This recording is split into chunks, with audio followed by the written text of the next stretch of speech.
Hello বন্ধুরা, তিনজন বালক আপেল গাছের নিচে দাঁড়িয়েছিল। হঠাৎ 3 নম্বর বালকের গাড়িতে গাছ থেকে একটি আপেল পড়ল। তারপর এই বালক তিনটি এলোমেলো করে চলতে থাকবে। শেষে তোমাদের বলতে হবে কোন বালকের গাড়িতে আপেল আছে। তাই তোমরা কিন্তু ভালো করে নজর রাখবে, নজর সরালেই খেলা শেষ।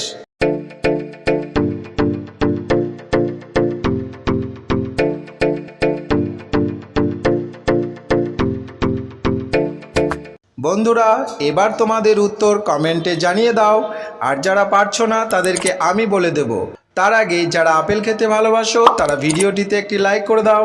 আর যারা আমাদের চ্যানেলে নতুন অথচ চ্যানেলটিকে এখনও সাবস্ক্রাইব করনি, তারা প্রতিদিন এই ধরনের মজাদার ভিডিও দেখতে আমাদের চ্যানেলটিকে সাবস্ক্রাইব করে পাশে থাকা বেল আইকনটি অন করে রাখো।